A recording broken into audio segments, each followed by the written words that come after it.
Bien-aimé dans le Seigneur, sois béni dans le nom de Jésus, sois béni toi qui nous écoutes, je ne sais de quel pays, depuis quel endroit de cette planète, sens-toi béni dans le nom de Jésus.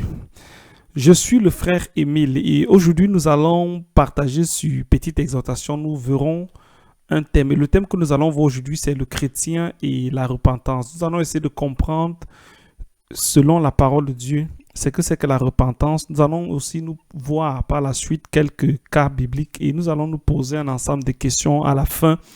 Tout ceci dans le but de nous aider à marcher selon ce que la parole de Dieu nous dit et non selon nos propres croyances ou selon les choses que nous avons entendues.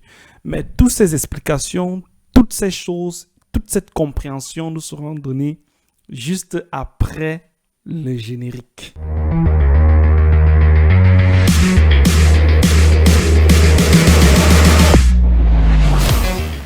Une fois de plus, bien-aimé dans le Seigneur, sois béni dans le nom de Jésus. Nous sommes le ministère Persévérance et Foi en Christ. Et je suis le frère Émile. Nous allons voir pour thème aujourd'hui. Le thème, c'est le chrétien et la repentance. Et tout au long de ce partage, nous allons d'abord commencer par voir une définition très brève de la repentance selon le dictionnaire. Amen. Ensuite, nous allons essayer de comprendre, avoir une compréhension biblique de la repentance, c'est-à-dire une définition aussi biblique. Par la fin, nous allons donner une définition biblique. Nous verrons quelques cas de vraie et de fausse repentance. Et par la suite, nous allons aussi répondre à certaines questions. Est-ce que nous pouvons prendre, par exemple, déjà, est-ce que je peux prendre un temps de jeûne de repentance? Est-ce qu'en tant qu'enfant de Dieu né de nouveau, je dois me repentir? Qu'est-ce que je dois faire en tant qu'enfant de Dieu quand je suis tombé? Toutes ces explications, nous te invitons à rester, d'écouter l'enseignement, d'écouter l'exhortation jusqu'à la fin et tu auras ta réponse. Que le Seigneur te bénisse. Amen. Bien, nous allons commencer tout de suite par définir ce que c'est que la repentance. Ça, c'est selon le dictionnaire, bref définition. La repentance, se repentir, c'est le regret, c'est-à-dire un regret douloureux que l'on a de ses péchés, de ses fautes et désir de se racheter. On peut aussi dire que c'est un regret d'une action quelconque. Donc, nous voyons aussi, selon le dictionnaire, se repentir, la repentance, c'est déjà un regret, une douleur profonde de ses péchés ou alors de ses fautes et le désir de se racheter. C'est ça la repentance. Amen. Nous allons maintenant plutôt aller avoir une compréhension de la repentance selon la parole de Dieu, donc selon la Bible que nous utilisons et que nous reconnaissons en tant que véritable parole de Dieu. Amen. La repentance, compréhension biblique. Tout de suite, nous allons aller dans Actes chapitre 2. Nous allons d'abord lire ce qui s'était passé lors de la Pentecôte. La Bible dit que lors de la Pentecôte, les disciples étaient rassemblés à un même lieu. Le Saint-Esprit est descendu et ils se sont mis à parler en langue. Et il y avait des gens dans cette ville-là qui écoutaient comment ils parlaient et ils étaient saisis d'étonnement. Mais attends, ces gens n'ont pas fait de grandes études. Ces gens, comment pouvons-nous les entendre parler chacun dans notre propre langue et racontant les merveilles de Dieu? Et il y a quelques-uns qui se sont moqués de ces disciples en disant qu'ils ont bu. Mais ce que nous allons lire ici, c'est la prédication de Pierre, autant pour moi, lorsqu'il est sorti et qu'il était rempli, il avait le revêtement là, cette onction là, cette mesure de l'onction de Dieu, le Saint-Esprit qui est venu afin d'annoncer la parole. Amen. La Bible nous enseigne dans Actes chapitre 2, nous lisons le verset 5. Ensuite, nous allons descendre au verset 22. Verset 5, la Bible dit: Or, il y avait en ce jour à Jérusalem des Juifs, hommes pieux de toutes les nations qui sont sous le ciel. La Bible dit que c'était des hommes pieux. Ça pouvait être des religieux. Ça pouvait être quelqu'un qui appartient à telle religion, à tel ceci. Mais à la fin de la journée, ce que nous pouvons comprendre, c'est que c'était des gens qui n'étaient pas nés de nouveau. Et c'était des gens ils étaient simplement pieux, ils vivaient une vie parfois comme ça, mais ils n'étaient pas nés de nouveau. Amen. Ça veut dire qu'ils n'avaient pas reçu le don de la nouvelle naissance, parce que c'est un don, ça vient de Dieu, ça ne vient pas de l'homme. L'homme ne peut pas décider de naître de nouveau. Amen. De la même manière que nous ne pourrons pas décider de naître nous ne pouvons pas aussi décider de naître de nouveau. Là, il s'agit d'une nouvelle naissance, une naissance spirituelle. Amen. Verset 22, la Bible dit, homme israélite, ça c'est Pierre qui parle. Écoutez ces paroles.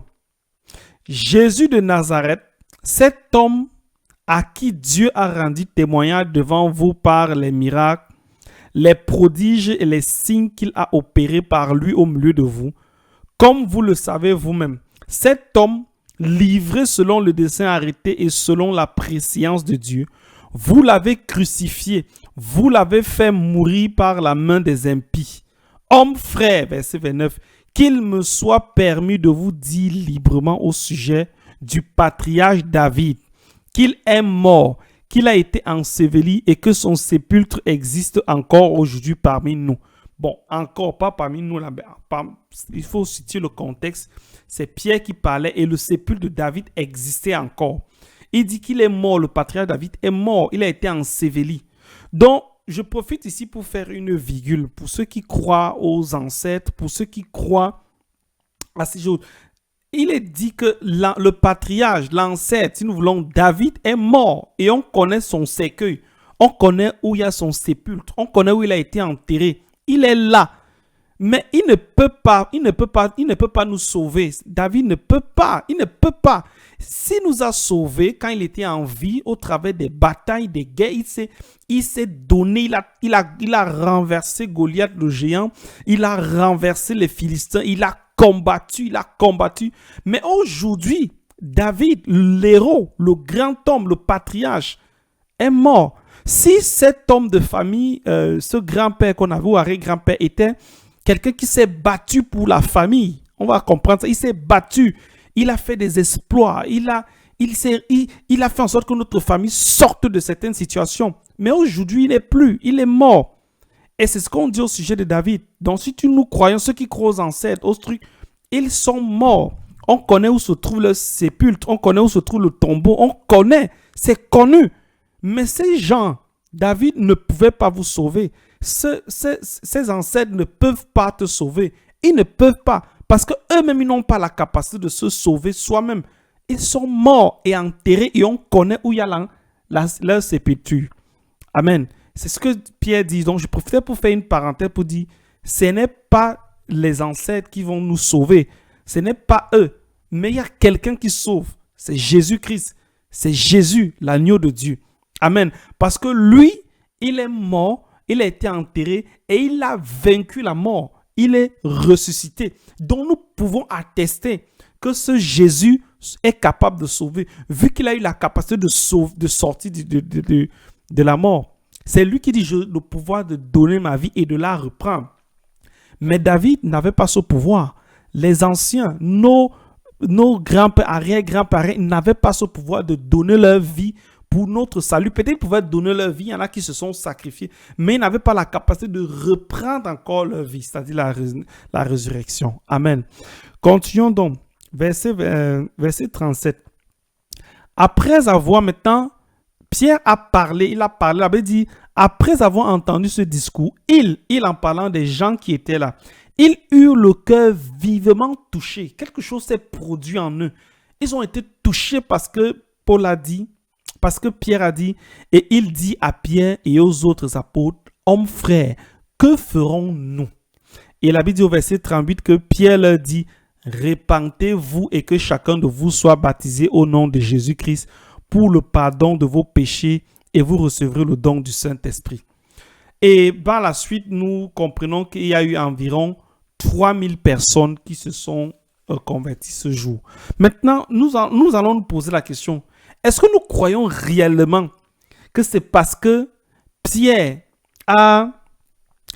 disait ça, tenu ce discours, que c'est 3000 personnes, des adultes, les papas, les mamans, ont accepté aller se faire baptiser, se sont repentis? Est-ce que nous croyons réellement que c'est parce que Pierre a parlé un simple discours? Non. Parce que dans le discours de Pierre, il y avait une puissance. Dans le discours de Pierre, il y avait quelqu'un qui a agi. Et nous allons comprendre tout au long de cette exhortation. Reste connecté. Amen. Continuons. Maintenant, nous allons aller lire Jean chapitre 16, versets 7 à 8.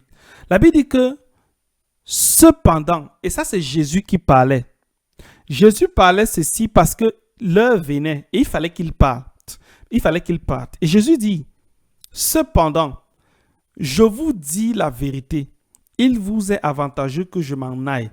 Car si je ne m'en vais pas, le consolateur ne viendra pas vers vous. Mais si je m'en vais, je vous l'enverrai. Verset 8. Et quand il, ainsi on parle du Saint-Esprit, sera là, il convaincra le monde en ce qui concerne le péché, la justice et le jugement.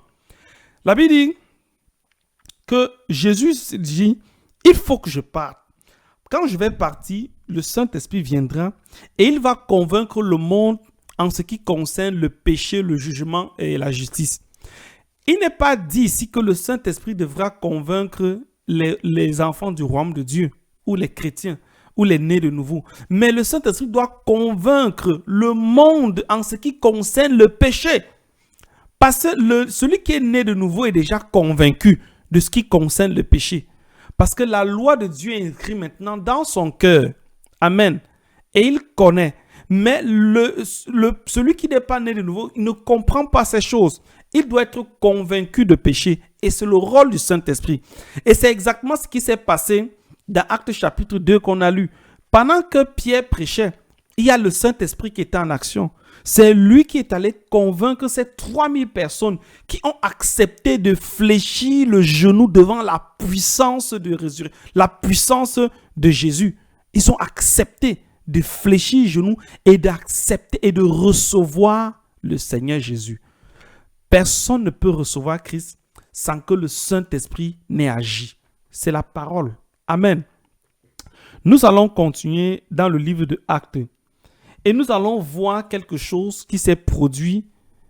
Et ça va nous aider à faire une différence entre la repentance et la confession. Amen. Allons-y dans la parole de Dieu. Actes chapitre 19. La Bible dit, plusieurs de ceux qui avaient cru venaient confesser et déclarer ce qu'ils avaient fait. Je rappelle d'abord dans Actes chapitre 2 que nous venons de lire, lorsque la parole a été prêchée, ceux qui étaient là ont entendu. Ils ont posé la question, que ferons-nous? La Bible dit que Pierre a dit, repentez-vous et soyez baptisés. Et ils se sont fait baptiser. Mais il y a des choses qui ont précédé d'abord ce qui s'est passé là. Il y a des choses, le fait Et nous allons comprendre ce qui a précédé dans Actes chapitre 19. C'est ce que nous essayons de comprendre. Même chose dans Actes chapitre 19. Les apôtres ont prêché la parole. Ils ont prêché et plusieurs ont cru en Jésus. Ils ont cru, ils ont écouté la parole, ils ont cru. Ils se sont repentis et ils ont posé des actes.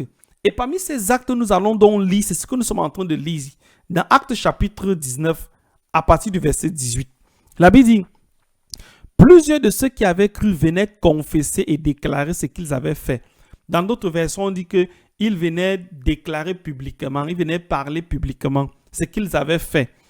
Et un certain nombre de ceux qui avaient exercé les arts magiques, ayant porté leurs livres, les brûlaient devant tout le monde et on en estima la valeur à 50 000 pièces d'argent.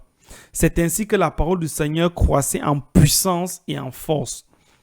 Plusieurs sorciers, plusieurs rosicruciens, plusieurs francs-maçons, plusieurs criminels, plusieurs ceci, ils venaient confesser les péchés. Et ceux qui faisaient la magie, qui avaient des livres de magie chez eux, venaient présenter et brûler cela publiquement. Parce qu'ils ont pris des actes. Amen. Donc nous nous adressons à toi qui nous écoutes. Peut-être tu as cru au message. Peut-être tu entends parler de Jésus et tu sais que c'est la vérité. Peut-être tu étais dans des pratiques des arts magiques. Tu as des livres qui enseignent là de la magie chez toi, sous ton lit ou quelque part. Nous t'encourageons, bien-aimé, à faire comme ces gens. Va, brûle ça. Parce que ce n'est que du mensonge. Va et brûle. Et souviens-toi de l'héritage qui t'attend. Souviens-toi qu'il y a la vie éternelle. Amen. Va et brûle. C'est comme ça qu'on se démarque lorsqu'on se repent. Tu poses des actes. Tu prends une position claire en ce qui concerne le péché, le monde et toutes ces choses.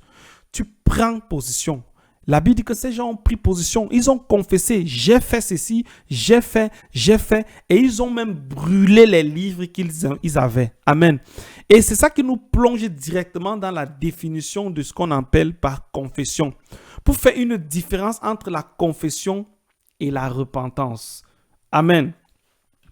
Et nous voyons que selon le dictionnaire, se confesser, c'est quoi? C'est avouer ses péchés au prêtre dans le sacrement de pénitence ou à Dieu seul dans la prière particulière. C'est avouer ses péchés. Première définition. Deuxième définition aussi, c'est reconnaître pour vrai et avouer. Troisième, c'est proclamer publiquement ses croyances religieuses.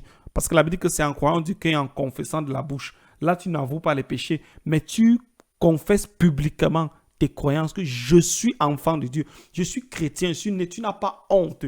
Je n'ai pas honte d'être chrétien, d'être né de nouveau. Je n'ai pas honte. Parce que l'évangile, c'est une puissance pour le salut de nous qui avons cru. Amen. Mais maintenant, nous devons, la différence entre la confession et la repentance, ici, c'est clair. Quand tu te repens, c'est que tu éprouves une douleur. Et tu prends position. Tu décides de te corriger. Or, quand tu te confesses, c'est que tu avoues simplement. Quelqu'un peut se confesser sans être sincère, sans regretter. Quelqu'un peut dire oui, j'ai tué. Et il ne regrette pas son acte. Il n'y a aucun regret. Et c'est ça. Tu es simplement avoué. Ça veut dire que tu peux partir devant Dieu, tu avoues, Seigneur, j'ai fait, mais tu ne regrettes pas. Tu ne regrettes pas. Il n'y a pas un certain regret. Tu ne vois pas à quel point tu as fait du mal au corps du Christ. Ou tu as fait du mal à ton prochain, ou tu as offensé ton Dieu, mais tu confesses. Or, la confession n'amène pas toujours au salut. Amen. La confession n'amène même pas à la nouvelle naissance. Nous allons voir par la suite que ce qui amène à la nouvelle naissance, c'est la repentance. Parce qu'il n'existe pas de nouvelle naissance sans au préalable une repentance. Mais tu peux te confesser sans être repenti. Amen. Donc, nous allons voir tout de suite le cas d'un exemple d'une vraie repentance et d'une fausse repentance. Amen. Et nous allons voir le cas de Paul, et de deux, nous allons prendre le cas de Simon le magicien. Pour l'apôtre Paul, beaucoup d'entre nous connaissons son histoire. Nous allons seulement voir ce que lui-même il déclare, son témoignage, ce qu'il témoigne. La Bible nous enseigne dans Galates chapitre 1, versets 13 à 16, que Paul dit ceci. « Vous avez su, en effet, quelle était autrefois ma conduite dans le judaïsme, comment je persécutais en outrance et ravageais l'église de Dieu, et comment j'étais plus avancé dans le judaïsme que beaucoup de ceux de mon âge et de ma nation, étant animés d'un zèle excessif pour les traditions de mes pères. Mais lorsqu'il plut à Dieu, qui m'avait mis à part dès le sein de ma mère et qui m'a appelé à sa grâce, de révéler en moi son Fils. » Bien-aimé, c'est ici que s'est opérée la nouvelle naissance de Paul. Lorsque Christ s'est révélé dans son cœur, la nouvelle naissance. Et à partir de ce temps, la vie de Paul a changé. Paul n'était plus le même qui a cautionné auparavant le meurtre d'Étienne. La Bible dit que Paul a validé qu'on puisse tuer quelqu'un. Paul terrassait l'église, il terrorisait l'église. Les gens avaient peur de lui, il avait le pouvoir. Il pouvait te prendre sans aucune raison parce qu'on te soupçonne d'appartenir à Jésus, d'être chrétien, on te met en prison, on te tue même. Et il valide cela. Oui, c'est ça que Paul faisait. Mais le jour où Paul partait à Damas, accomplit encore une mission de terreur, c'est en ce moment qu'il a rencontré le Seigneur Jésus. Et c'est dans son cœur que l'Esprit a parlé. On l'a touché jusqu'à son cœur. Il a pris conscience de son état et il a changé. Amen. Et on a prié pour lui, ses yeux sont ouverts, connaissant la suite. Il est né de nouveau et il a transformé ce zèle maintenant pour servir dans l'amour et la justice. Parce qu'il a été convaincu de péché, de jugement et de justice. Il a été convaincu. Pourquoi me persécutes-tu? le Seigneur lui a dit. Il a dit, qui es-tu? Je suis le Seigneur Jésus que tu persécutes. Paul prend peur, il prend conscience de son péché. 1, de la justice. 2, du jugement. 3, du jugement. Et il change. Nous connaissons la suite. Amen. Maintenant, allons-y lire aussi le cas de Simon le magicien. Ça sera un tout petit peu. Dans Actes chapitre 8, versets 9 à 25. Ça, c'est celui qui veut lire et comprendre tout. Il lit Actes chapitre 8, des versets 9 jusqu'au verset 25.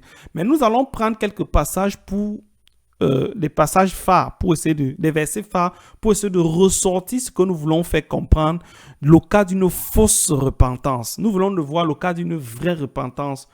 Paul, ça veut dire que c'est dans le temps qu'on a vu que Paul, on a compris qu'en réalité, Paul s'était repenti. Parce que son acte avant, les gens avaient peur. Que, hey, est-ce que Paul s'est même réellement repenti quand on entendait que celui qui persécutait l'église, c'est lui maintenant qui glorifie le nom du Seigneur. Les gens rendaient grâce à Dieu. Mais jusqu'à là, il y avait qui avait encore peur. Il a même dû changer son nom. Parce que la repentance, ce n'est pas une histoire de parler. Ça se voit avec le temps. Et nous allons voir le cas de Simon le magicien, fausse repentance. Verset 9, Actes chapitre 8. Il y avait auparavant dans la ville un homme nommé Simon qui, se donnant pour un personnage important, exerçait la magie. Tout à l'heure, dans Acte 18, on avait les gens qui exerçaient la magie, ils ont abandonné. Voici un. Et provoquait l'étonnement du peuple de la Samarie. La Bible dit que tous, depuis le plus petit jusqu'au plus grand, l'écoutaient attentivement et disaient, celui-ci est la puissance de Dieu, c'est celle qui s'appelle la grande. Donc, il était tellement fort, entre guillemets, qu'il est impressionné. Il avait mis tout le monde dans sa poche, sous sa domination. Et un jour, des évangélistes arrivent donc dans la ville. Ils prêchent la parole. Et les gens qui étaient sous la domination de Simon le magicien commencent à se tourner vers Jésus. Ils se rendent compte qu'il y a puissance et puissance. Comme il y a parole et parole. Ça veut dire que si quelqu'un il prononce une parole contre toi, toi vas chercher la parole et tu prononces la parole et tu seras victorieux. Les gens se sont rendus compte que il y a une puissance. Nous étions sous une domination, mais il y a une autre puissance qui est au-dessus de celle-là. Ça veut dire qu'il nous bluffait. Et ils ont cru donc. La Bible dit au verset 12 que, mais quand il eut cru à Philippe, parce que c'était l'évangéliste qui prêchait, qui leur annonçait la bonne nouvelle du royaume de Dieu et du nom de Jésus, hommes et femmes se firent baptiser. Le même processus, parole, ils ont été touchés, ils ont changé. La Bible dit que Simon lui-même crut et après avoir été baptisé, il ne quittait plus Philippe et il le voyait avec étonnement les miracles et les grands prodiges qui s'opéraient. Verset 18. Lorsque Simon vit que le Saint-Esprit était donné par l'imposition des mains des apôtres, il leur offrit de l'argent en disant, accordez-moi aussi ce pouvoir afin que celui à qui j'imposerai les mains reçoive le Saint-Esprit. Mais Pierre lui dit, que ton argent périsse avec toi puisque tu as cru que le don de Dieu s'acquérait à prix d'argent.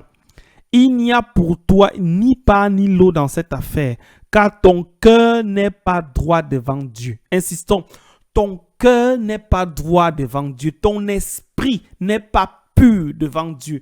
Tu n'es pas né de nouveau. Tu n'es pas né de nouveau. Tu n'as pas compris. Tu as de la malice en toi et tu es rempli de ténèbres.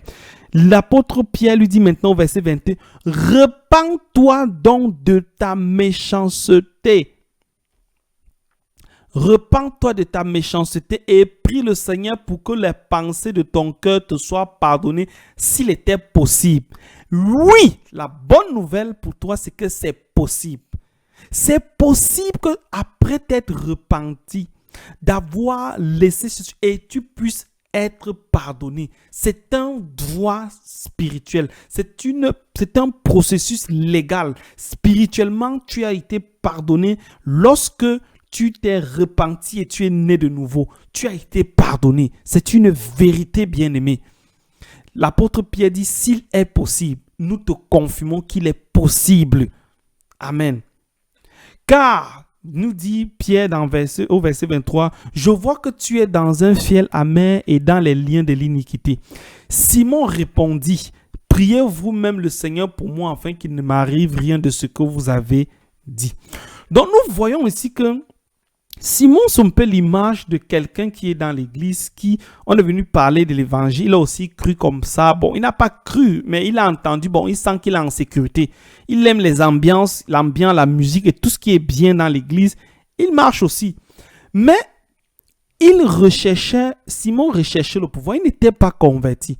Il n'avait pas cru réellement.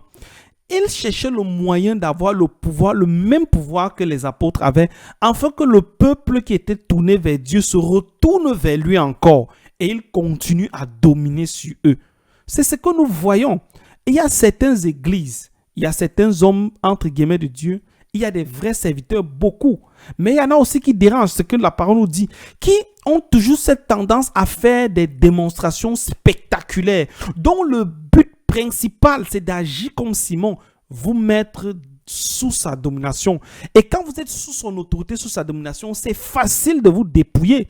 C'est très facile de vous dépouiller financièrement. C'est très facile de vous dépouiller même spirituellement. Et c'est très facile, je veux dire, de vous conduire à la perdition. C'est ça le but. Amen. C'est pourquoi nous devons être sages, intelligents et nous devons comprendre la parole. Nous devons rechercher Christ et non rechercher les hommes. Amen. Donc, voilà ce qui se passe. Et nous allons voir, après tout ce que nous avons partagé, nous allons essayer de voir une définition de la repentance, définition biblique, donner une définition. Et pour cela, je vais donner la définition d'un pasteur, le pasteur Olivier Dirin, qui dit « Se repentir, c'est se détourner du péché d'une manière générale et se tourner vers Dieu, la solution et se tourner vers la solution de Dieu pour l'humanité, à savoir Dieu le Fils qui vient en chair il y a 2000 ans et qui meurt personnellement pour nos péchés. » Et moi, j'ajouterai « et marcher continuellement dans la lumière, dans la justice, dans la vérité en Christ. » Amen. Donc, quand nous sommes nés, quand nous avons cru à la parole, nous nous sommes repentis, nous nous sommes tournés de manière radicale. La repentance, c'est que tu te tournes vers le Seigneur. Tu prends conscience. Nous allons faire un résumé de tout ce que nous avons partagé et nous allons pour nous poser nous-mêmes quelques questions. Est-ce que je peux prendre un temps de jeûne de repentance? Et qu'est-ce que je dois faire en tant qu'enfant de Dieu si j'ai péché, si je suis tombé? Toutes ces explications nous seront données juste après cette légère respiration. Une fois de plus, bien-aimé, sois béni dans le nom de Jésus. Nous sommes sur le thème « Le chrétien et la repentance » dans cette petite exhortation. Et en début, nous avons fait une définition biblique, une définition du dictionnaire de ce que c'est que la repentance. Nous avons compris que c'est une douleur profonde et l'envie de se racheter. Nous avons aussi donné une définition du dictionnaire de la confession. Nous avons vu que la confession, c'est avouer publiquement son acte ou bien aller dire au prêtre, à un évêque, quelqu'un ce que tu as fait. Et nous avons conclu que tu peux te confesser sans regretter. Ça veut dire que tu peux dire « j'ai menti ». C'est même bien. En fait, tu ne regrettes pas ton acte. Mais celui qui se repent, il a une douleur. Il regrette profondément. Celui qui se repent, par contre, non. Nous avons aussi compris que celui qui se confesse, non. Nous avons aussi compris que tu peux se confesser, c'est aussi avouer publiquement ses croyances. Je suis enfant de Dieu et je confesse cela. Tu n'as pas honte de cela. Et tout de suite, nous avons fait une différence entre la repentance et la confession. Ne jamais mélanger les deux. Tu ne peux pas mélanger la repentance et la confession. C'est différent. Amen. Nous avons tout au long de la première partie expliqué le cas par exemple de Pierre qui avait prêché. Et quand il a prêché dans Actes chapitre 2, il y a 3000 personnes qui ont reçu Christ.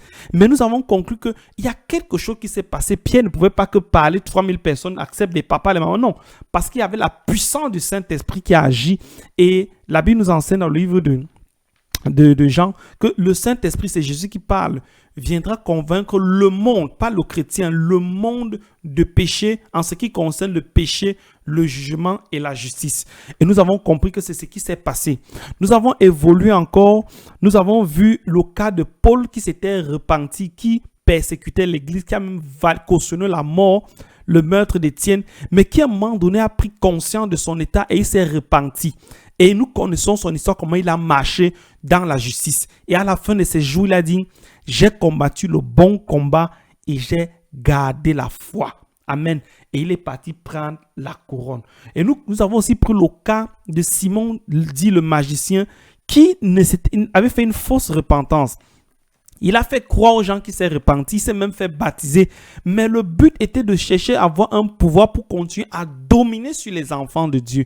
Et on a compris qu'il était plein de malice et c'était un enfant des ténèbres. Amen. Donc nous allons faire un certain résumé en ce qui concerne la repentance. Qu'est-ce qu'il faut? Amen.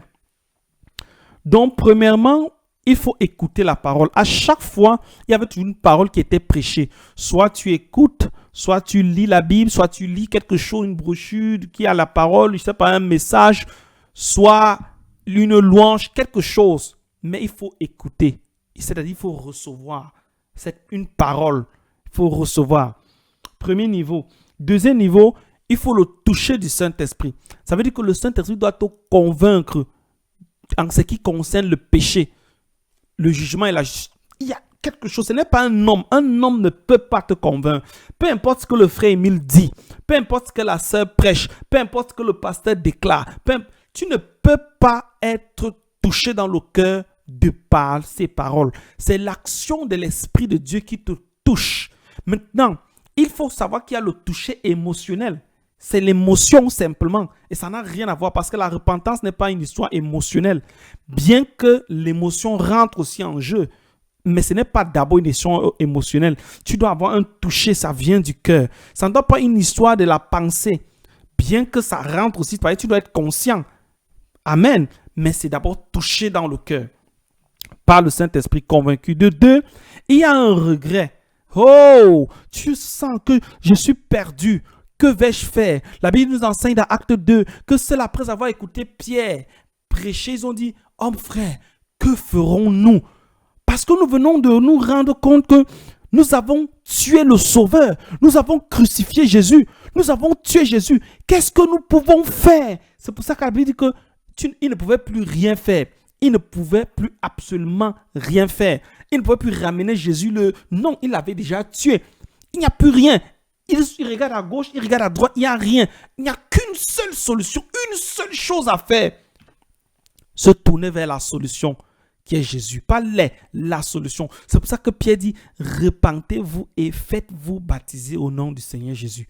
Parce qu'ils ont regardé la seule chose. Bien aimé, quand tu expérimentes la repentance, la véritable repentance, tu peux pleurer, tu te sens touché, tu te sens perdu, tu sens que c'est fini. Et à ce moment, l'Esprit de Dieu te convainc. À ce moment, tu ressens que tu ne peux plus rien.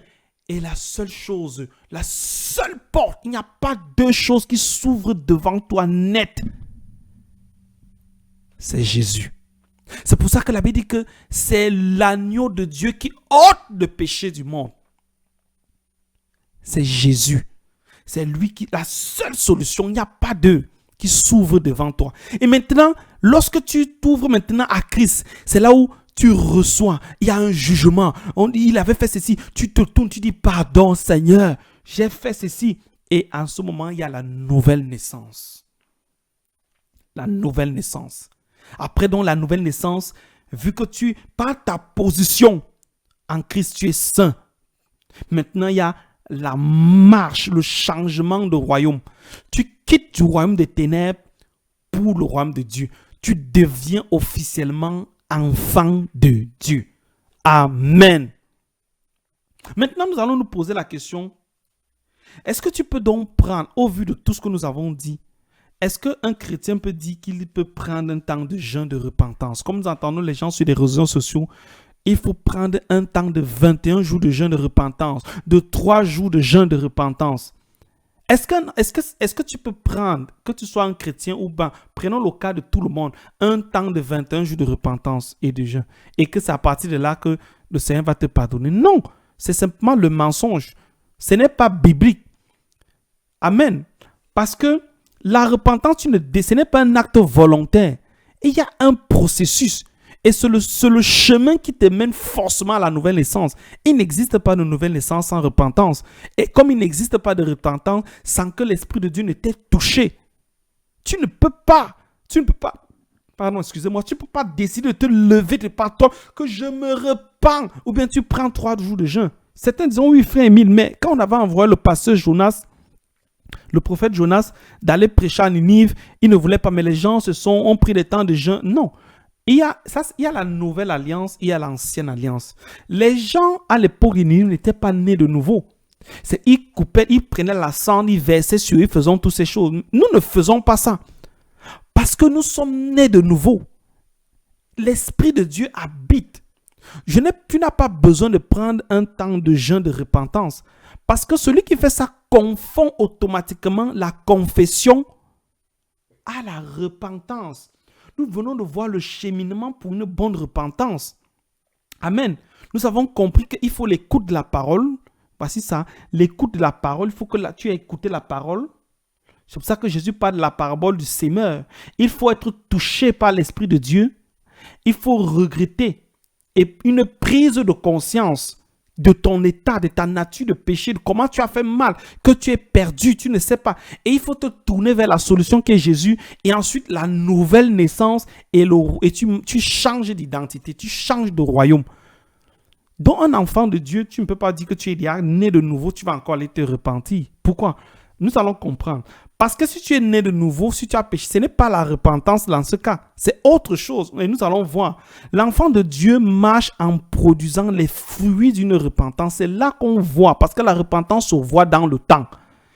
Ce n'est pas que tu prends un temps de jeûne. Seigneur, pardonne-moi, j'ai fait. Il y en a qui disent même que on te rappelle les péchés des années avant ta nouvelle naissance. Non. Nous devons comprendre, voici ce qui se passe. Quand tu es né de nouveau, tu étais comme ça là. Je vais prendre le cas d'une feuille. Tu étais un peu du genre comme ça là. Tu étais comme ça là. Ça veut dire que c'est ton dossier qui était comme ça au ciel. Menteur,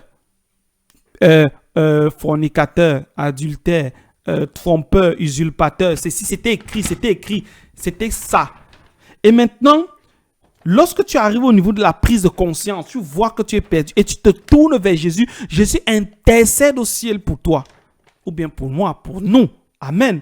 Et maintenant, la Bible dit qu'il a effacé les actes dont les ordonnances nous condamnaient dans Colossiens. Et qu'est-ce qui se passe? Bim! La nouvelle naissance.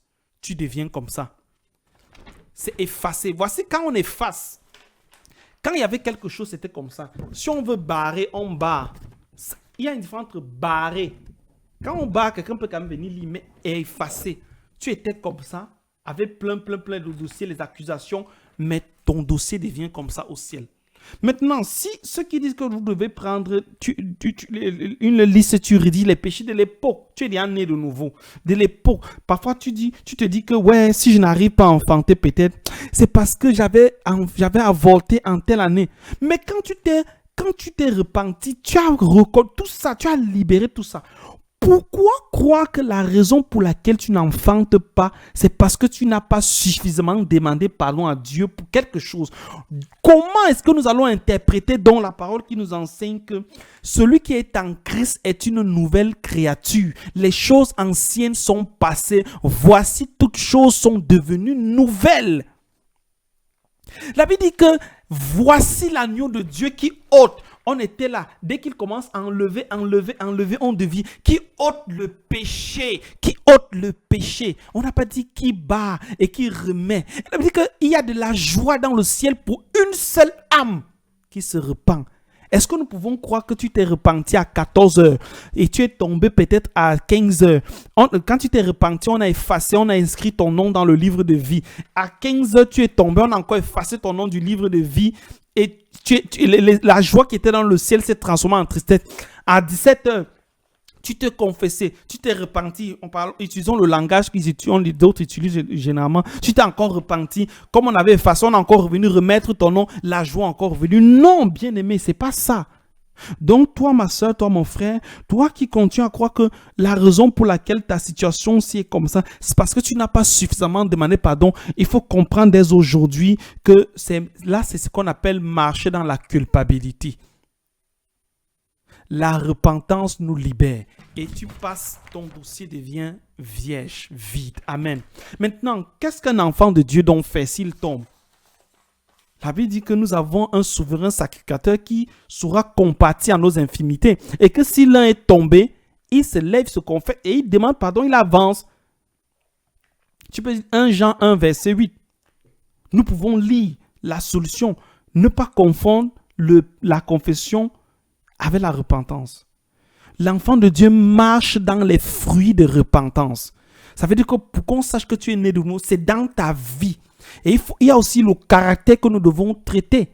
Nous traitons notre caractère parce que nous sommes nés de nouveau et nous sommes saints de par notre position, mais nous avons aussi notre forme de la sanctification progressive. Il n'y a personne sur cette terre après être né de nouveau, il n'a plus jamais fait quelque chose. Donc les heures qui suivent, bim, non. C'est maintenant tu changes, mais tu prends une position ferme par rapport au monde et au péché.